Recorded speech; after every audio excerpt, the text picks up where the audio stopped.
दुर्गा सप्तशती पाठ अध्याय 2 तथा 3। या देवी सर्वभूतेषु ब्रह्मचारिण्य रूपेण संस्थिता। नमस्तस्य नमस्तस्य नमस्तस्य नमो नमः। माता रानी आप सभी भक्तों की मनोकामना पूर्ण करें। आज आप सभी रसपान करेंगे दुर्गा सप्तशती पाठ का दूसरा और तीसरा अध्याय।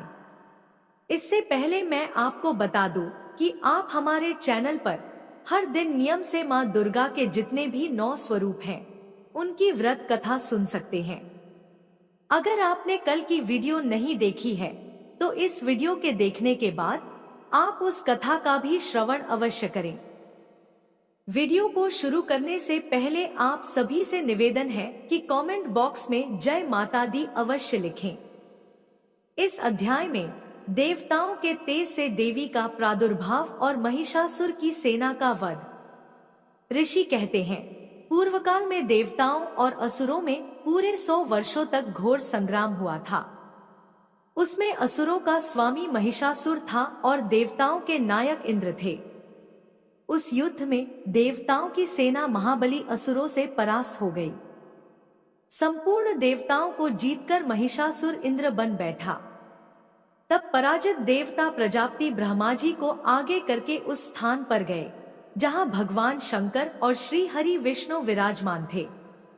देवताओं ने महिषासुर के पराक्रम तथा अपनी पराजय का यथावत वृत्तांत उन दोनों देवेश्वरों से विस्तार पूर्वक कह सुनाया। देवता बोले, भगवन, महिषासुर सूर्य, इंद्र, अग्नि, वायु, चंद्रमा, यम, वरुण तथा अन्य देवताओं के भी अधिकार छीनकर स्वयं ही सबका अधिष्ठाता बना बैठा है। उस दुरात्मा महिषासुर ने समस्त देवताओं को स्वर्ग से निकाल दिया है। अब वे मनुष्यों की भांति पृथ्वी पर विचरते हैं। दैत्यों की यह सारी करतूत हमने आप लोगों से कह सुनाई। अब हम आपकी ही शरण में आए हैं। उसके वध का कोई उपाय सोचिए।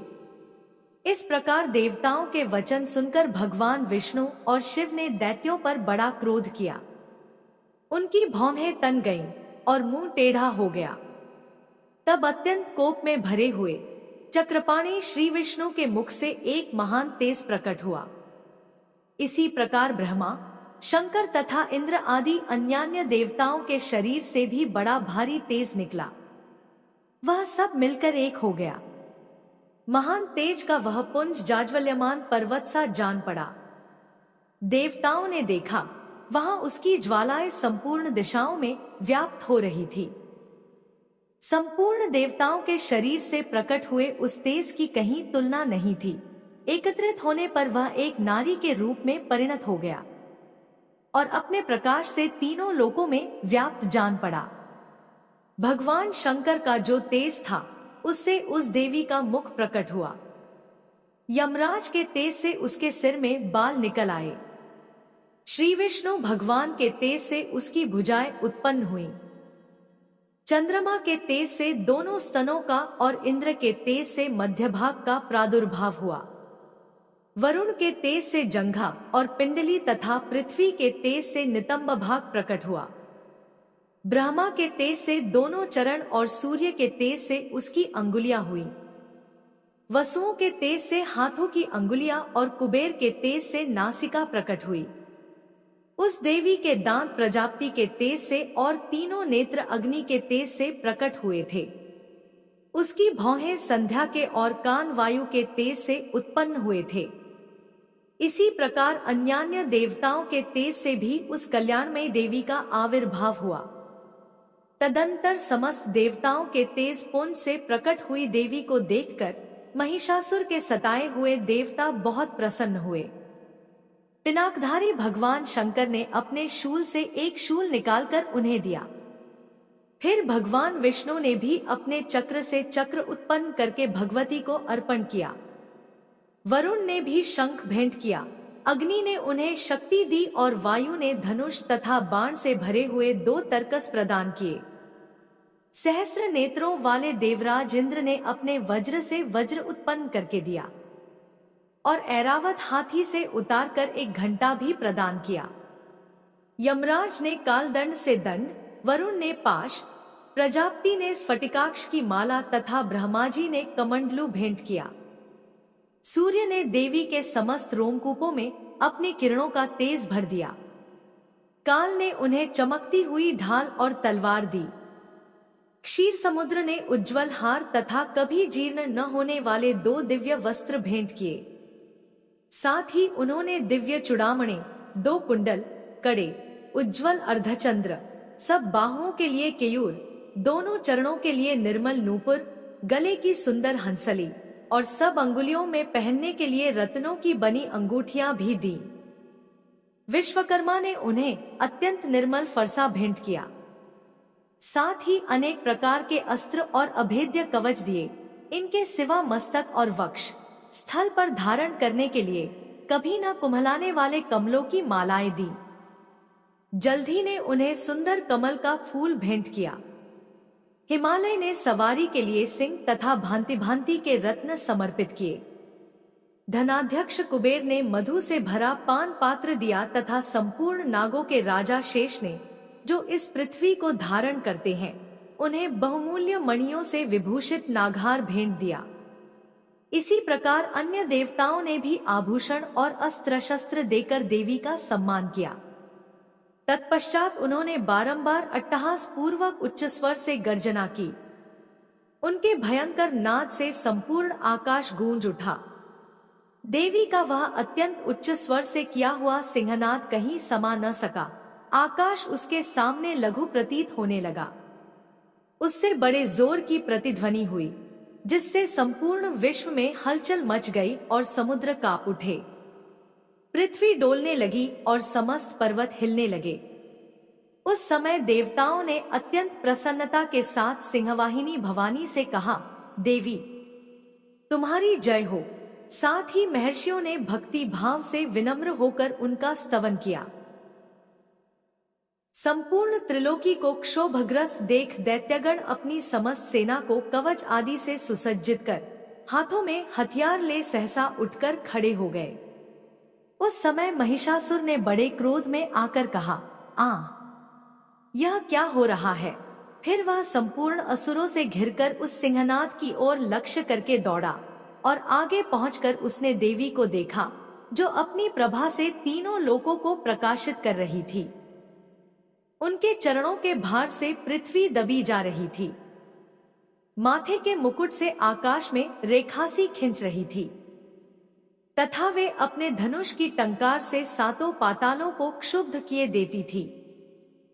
देवी अपनी हजारों भुजाओं से संपूर्ण दिशाओं को आच्छादित करके खड़ी थी। तदंतर उनके साथ दैत्यों का युद्ध छिड़ गया। नाना प्रकार के अस्त्र शस्त्रों के प्रहार से संपूर्ण दिशाएं उद्भासित होने लगी। चिक्षुर नामक महान असुर महिषासुर का सेनानायक था। वह देवी के साथ युद्ध करने लगा। अन्य दैत्यों की चतुरंगिणी सेना साथ लेकर चामर भी लड़ने लगा। 60,000 रथियों के साथ आकर उदग्र नामक महादैत्य ने लोहा लिया। 1 करोड़ रथियों को साथ लेकर महानु नामक दैत्य युद्ध करने लगा। जिसके रोए तलवार के समान तीखे थे, वह असिलोमा नाम का महादैत्य 5 करोड़ रथी सैनिकों सहित युद्ध में आ डटा। 60 लाख रथियों से घिरा हुआ बाशकल नामक दैत्य भी उस युद्ध भूमि में लड़ने लगा। परिवारित नामक राक्षस हाथी सवार और घुड़सवारों के अनेक दलों तथा 1 करोड़ रथियों की सेना लेकर युद्ध करने लगा। बिडाल नामक दैत्य 5 अरब रथियों से घिरकर लोहा लेने लगा। इनके अतिरिक्त और भी हजारों महादैत्य रथ, हाथी और घोड़ों की सेना साथ लेकर वहां देवी के साथ युद्ध करने लगे। स्वयं महिषासुर उस रणभूमि में कोटि-कोटि सहस्त्र रथ, हाथी और घोड़ों की सेना से घिरा हुआ खड़ा था। वे दैत्य देवी के साथ तोमर, भिंदीपाल, शक्ति, मूसल, खड्ग, परशु आदि अस्त्र शस्त्रों का प्रहार करते हुए युद्ध कर रहे थे। कुछ दैत्यों ने उन पर शक्ति का प्रहार किया, कुछ लोगों ने पाश फेंके तथा कुछ दूसरे दैत्यों ने खड्ग प्रहार करके देवी को मार डालने का उद्योग किया। देवी ने भी क्रोध में भरकर खेल खेल में ही अपने अस्त्र शस्त्रों की वर्षा करके दैत्यों के वे समस्त अस्त्र शस्त्र काट डाले। उनके मुख पर परिश्रम या थकावट का रंज मात्र भी चिन्ह नहीं था। देवता और ऋषि उनकी स्तुति करते थे और वे भगवती परमेश्वरी दैत्यों के शरीरों पर अस्त्र शस्त्रों की वर्षा करती रहीं।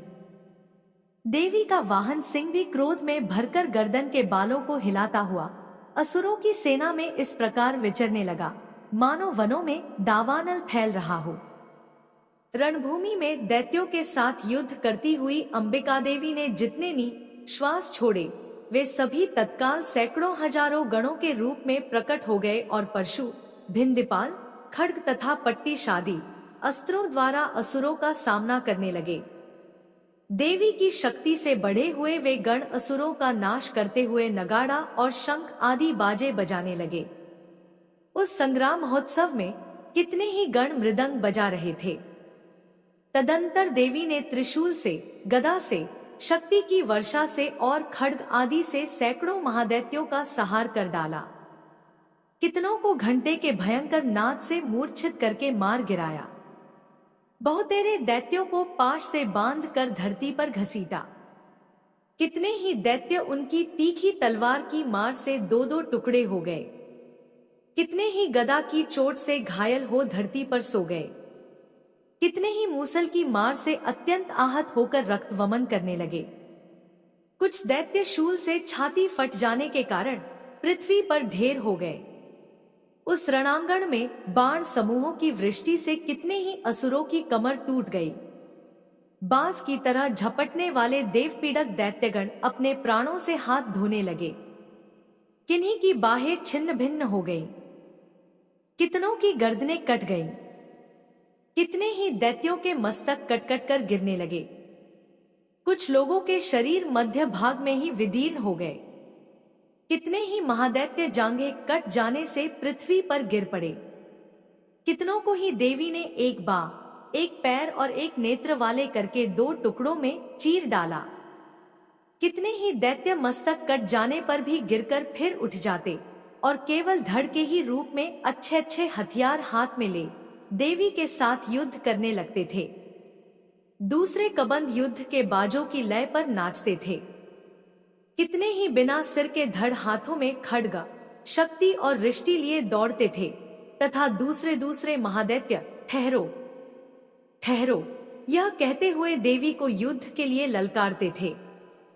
जहां वह घोर संग्राम हुआ था, वहां की धरती देवी के गिराए हुए रथ, हाथी, घोड़े और असुरों की लाशों से ऐसी पट गई थी कि वहां चलना फिरना असंभव हो गया था। दैत्यों की सेना में हाथी, घोड़े और असुरों के शरीरों से इतनी अधिक मात्रा में रक्तपात हुआ था कि थोड़ी ही देर में वहां खून की बड़ी बड़ी नदियां बहने लगी। जगदम्बा ने असुरों की विशाल सेना को क्षण भर में नष्ट कर दिया, ठीक उसी तरह जैसे तृण और कांट के भारी ढेर को आग कुछ ही क्षणों में भस्म कर देती है। और वह सिंह भी गर्दन के बालों को हिला हिलाकर जोर जोर से गर्जना करता हुआ दैत्यों के शरीरों से मानो उनके प्राण चुन लेता था। वहां देवी के गणों ने भी उन महादैत्यों के साथ ऐसा युद्ध किया जिससे आकाश में खड़े हुए देवतागण उन पर बहुत संतुष्ट हुए और फूल बरसाने लगे। इस प्रकार श्री मार्कंडेय पुराण में सावर्णिक मनवंतर की कथा के अंतर्गत देवी महात्म्य में महिषासुर की सेना का वध नामक दूसरा अध्याय पूरा हुआ। अब आइए श्रवण करते हैं श्री दुर्गा सप्तशती पाठ का तीसरा अध्याय। इस अध्याय में सुनिए सेनापतियों सहित महिषासुर का वध। ऋषि कहते हैं, दैत्यों की सेना को इस प्रकार तहस-नहस होते देख महादैत्य सेनापति चिक्षुर क्रोध में भरकर अंबिका देवी से युद्ध करने के लिए आगे बढ़ा। वह असुर रणभूमि में देवी के ऊपर इस प्रकार बाणों की वर्षा करने लगा जैसे बादल मेरुगिरी के शिखर पर पानी की धार बरसा रहा हो। तब देवी ने अपने बाणों से उसके बाण समूह को अनायास ही काटकर उसके घोड़ों और सारथी को भी मार डाला। साथ ही उसके धनुष तथा अत्यंत ऊंची ध्वजा को भी तत्काल काट गिराया। धनुष कट जाने पर उसके अंगों को अपने बाणों से बींध डाला।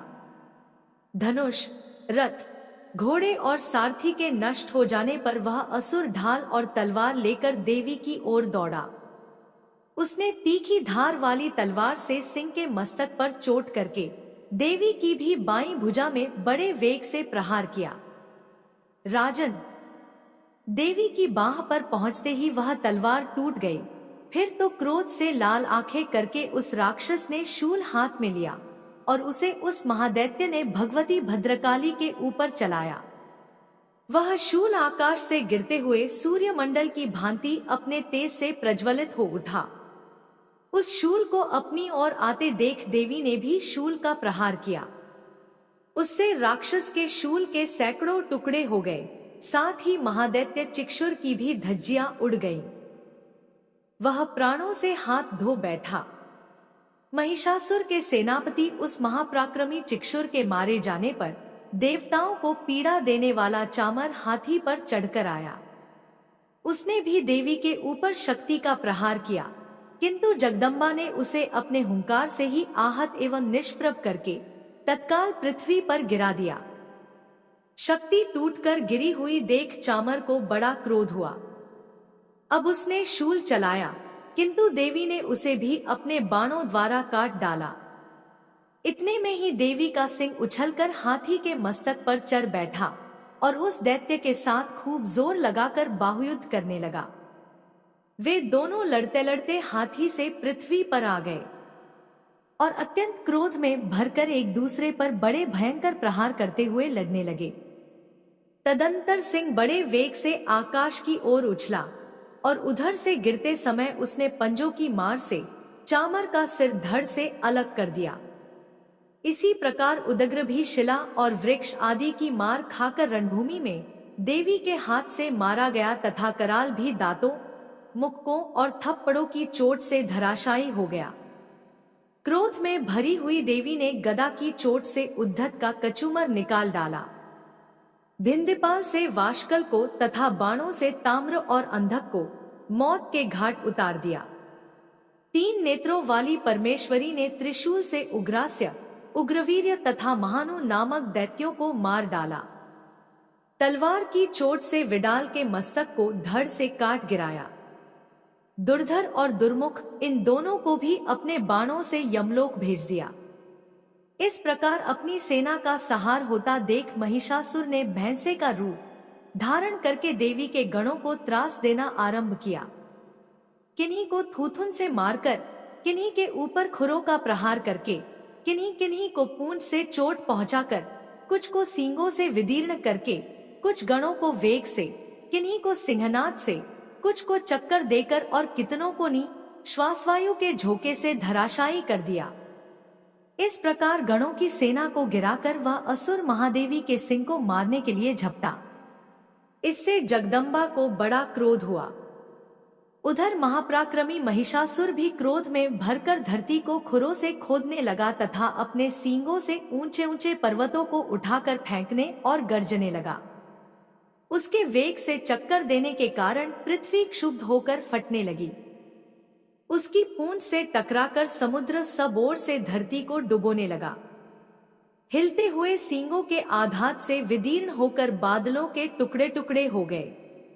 उसके श्वास की प्रचंड वायु के वेग से उड़े हुए सैकड़ों पर्वत आकाश से गिरने लगे। इस प्रकार क्रोध में भरे हुए उस महादैत्य को अपनी ओर आते देख चंडिका ने उसका वध करने के लिए महान क्रोध किया। उन्होंने पाश फेंककर उस महान असुर को बांध लिया। उस महासंग्राम में बंध जाने पर उसने भैंसे का रूप त्याग दिया और तत्काल सिंह के रूप में वह प्रकट हो गया। उस अवस्था में जगदम्बा ज्यों ही उसका मस्तक काटने के लिए उद्यत हुई, त्यों ही वह खड्गधारी पुरुष के रूप में दिखाई देने लगा। तब देवी ने तुरंत ही बाणों की वर्षा करके ढाल और तलवार के साथ उस पुरुष को भी बींध डाला। इतने में ही वह महान गजराज के रूप में परिणत हो गया तथा अपनी सूंड से देवी के विशाल सिंह को खींचने और गर्जने लगा। खींचते समय देवी ने तलवार से उसकी सूंड काट डाली। तब उस महादैत्य ने पुनः भैंसे का शरीर धारण कर लिया और पहले की ही भांति चराचर प्राणियों सहित तीनों लोकों को व्याकुल करने लगा। तब क्रोध में भरी हुई जगन्माता चंडिका बारंबार उत्तम मधु का पान करने और लाल आंखें करके हंसने लगी। उधर वह बल और पराक्रम के मद से उन्मत्त हुआ राक्षस गर्जने लगा और अपने सींगों से चंडी के ऊपर पर्वतों को फेंकने लगा। उस समय देवी अपने बाणों के समूहों से उसके फेंके हुए पर्वतों को चूर्ण करती हुई बोली। बोलते समय उनका मुख मधु के मद से लाल हो रहा था और वाणी लड़खड़ा रही थी। देवी ने कहा, ओ मूढ़, मैं जब तक मधु पीती हूं तब तक तू क्षण भर के लिए खूब गर्ज ले।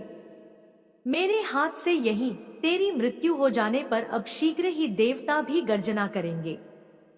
ऋषि कहते हैं, यो कहकर देवी उछली और उस महादैत्य के ऊपर चढ़ गई। फिर अपने पैर से उसे दबाकर उन्होंने शूल से उसके कंठ में आघात किया। उनके पैर से दबा होने पर भी महिषासुर अपने मुख से दूसरे रूप में बाहर होने लगा। अभी आधे शरीर से ही वह बाहर निकलने पाया था कि देवी ने अपने प्रभाव से उसे रोक दिया।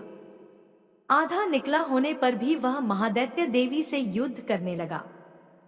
तब देवी ने बहुत बड़ी तलवार से उसका मस्तक काट गिराया। फिर तो हाहाकार करती हुई दैत्यों की सारी सेना भाग गई तथा संपूर्ण देवता अत्यंत प्रसन्न हो गए। देवताओं ने दिव्य महर्षियों के साथ दुर्गा देवी का स्तवन किया। गंधर्व राज गाने लगे तथा अप्सराएं नृत्य करने लगी।